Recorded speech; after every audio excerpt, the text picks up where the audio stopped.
Hello, everyone. Marcus Mosher here with the Game Day for a special edition of NBA Power Rankings brought to you by Sports Management Worldwide, the leader in online sports business education. Today, we are joined by former NBA coach and basketball trainers to stars like Kevin Durant, Kyrie Irving, and James Harden. We have the one and only Irv Roland. Irv, how you doing today, sir? I'm blessed, man. Fortunate to be here. I appreciate you all having me. Yes, of course. We are so excited to get into today's Power Rankings, where we are looking at the top 10 rookies that are going to have the biggest impact during the 2021-22 season. Let's go in 10 through 6.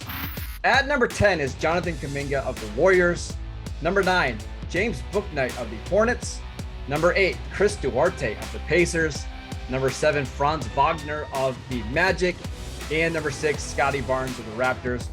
Irv, who do you like here? Who do you not like? Yeah, if I'm looking at this list 6 through 10, I probably got to put Kaminga and Bouknight a little bit higher.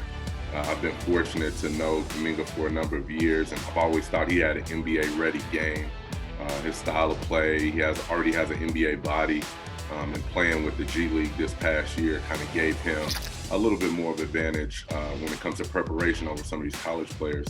Bouknight, outstanding scorer, tremendous athlete. I think the way the Hornets like to get up and down really fits his game, and then playing with somebody like Melo Ball is going to make him better. So I would probably put both of those guys at 6 and 7. Scotty Barnes, I know he's your guy. I love his energy. That's something that's, I think is contagious when it comes to his teammates. But, kind of all the rah-rah stuff, I think that's not going to be as effective as it was in high school and AAU, especially given, the wing players and some of the fours and stuff he's going to have to guard. So, I love his energy. I think it's going to be hard to keep him off the floor, but I probably wouldn't have him as high on that list. Are you worried about Scotty Barnes' offensive game? Because I know it was a little bit of a struggle in college. I just think he's going to be so good on defense right away. So you are worried about the offense? Yeah, I'm worried about the offensive end. I mean, you look at guys like somebody tried to compare him to Scottie Pippen on draft night. One of those guys on TNT to get paid a lot of money to say whatever. I can't put him in that realm. I don't think he's that good of a defender. I think he'll be good with fours and stuff like that, but get in now on perimeter guarding 1 through 3 on the perimeter, I don't think he'll be able to do that at a high level. And then offensively, I don't think he has that type of skill set to be able to come in the NBA and make a change. I agree. The Scottie Pippen comparison is just too lofty, but is Draymond Green a better comp or no? Draymond Green is a better comparison, but Draymond Green, is a better overall passer. I know a lot of people look at it like, he has high assist numbers because look who he's passing to. But Draymond Green has a good feel. He initiates the offense a lot of times for Golden State. And I just don't think Scotty Barnes is that kind of player. Could he potentially be? Probably so. But right now, I'm just not seeing it. So you would move Scotty Barnes down, James Bouknight, and Jonathan Kaminga up a little higher. That's okay. We'll agree to disagree. Let's get to 5 through 1. But before we get to 5 through 1, Irv, tell me about the player development course with you and former GM of the Warriors, Larry Riley. What could be better than learning from the skills trainer of James Harden and Trae Young and the guy who drafted Steph Curry and Klay Thompson? What can students learn from you guys? Yeah, I think what Larry and I provide are just like an in-depth look of what NBA teams are looking for when they look to bring players in, from scouting players to bringing a player in on draft night and looking to see how that player can fit a role, developing player development plans to help that player throughout that process of becoming a high-level pro. We'll give you breakdowns on, what the day-to-day process looks like, what we're kind of giving players to do on their off time, because the college life and the professional life are so different as far as freedom and free time. And so we're giving you, a calendar of, what a rookie would go through with their player development coaches, with their assistant coaches, because it's so much different than, working with a player just maybe a couple months in the off season, as opposed to having a player throughout the year with a team, This player might not be playing. This player might be playing heavy minutes. So all the different looks and feels for all of these rookies that we bring in will be different. So we're providing these students with that type of exposure. So if you've always wanted to work in basketball, is this where you start? Yeah, for sure. With this course, we're going to have people that want to coach basketball, that want to be trainers in basketball, that want to be scouts in the NBA level. So for myself, I didn't grow up with an NBA team in my city. I didn't know anyone that was involved in the NBA.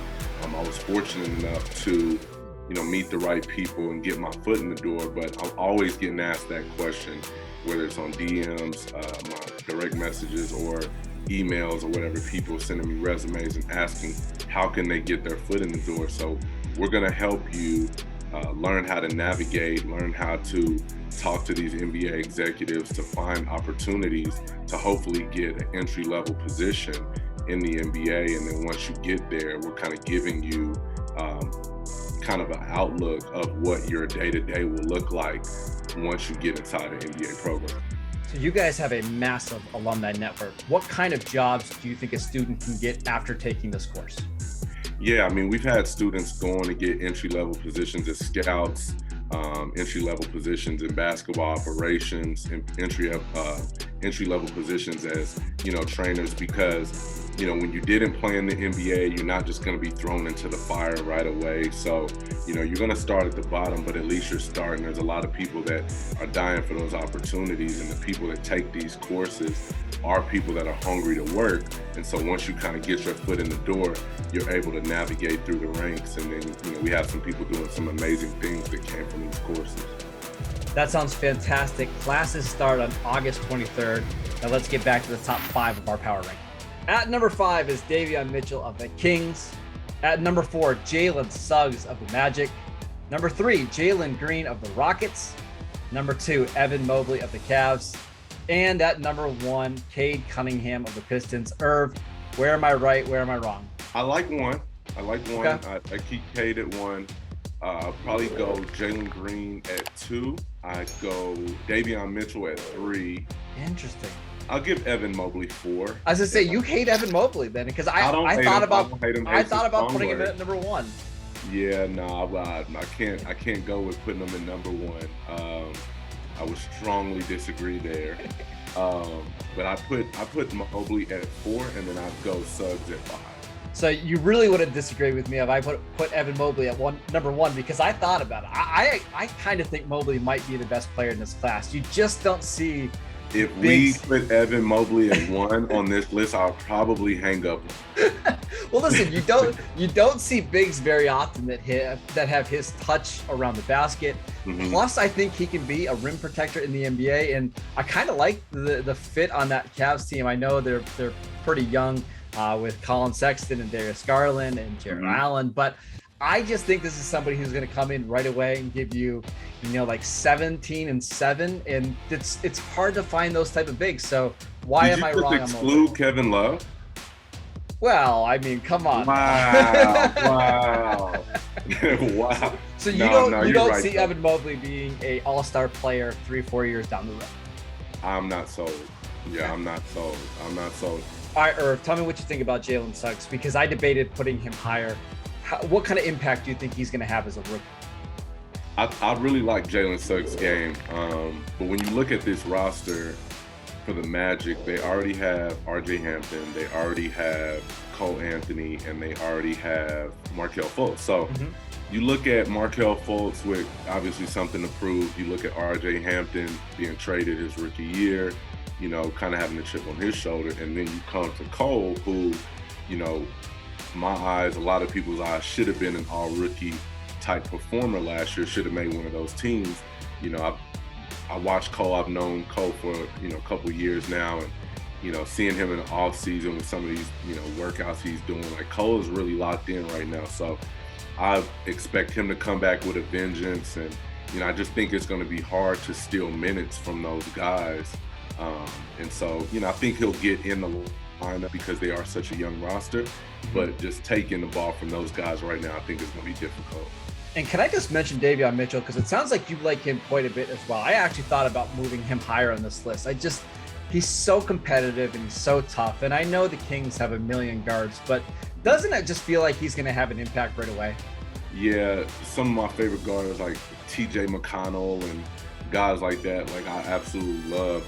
And I think Davion Mitchell's ability to not only guard the ball, there's some guards in the NBA that are known as being defenders, but they're more of just hacks. They just go out there and they're super aggressive and they're just fouling all day. Davion Mitchell, if you watch the national championship game and you watched him throughout the year, he's one of the few rare guys like a Tony Allen, Avery Bradley.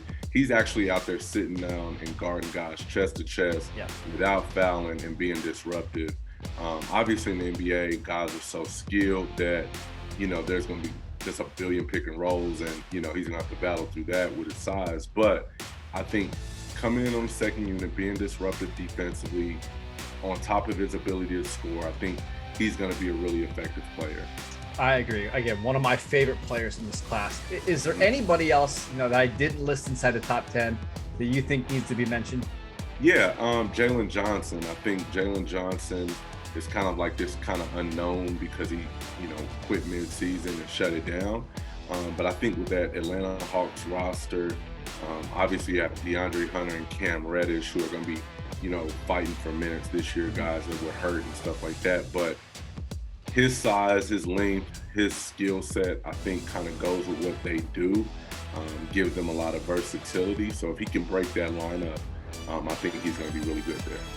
We want to thank Irv for helping us with this week's Power Rankings. Be sure to check out Sports Management Worldwide and everything they have to offer.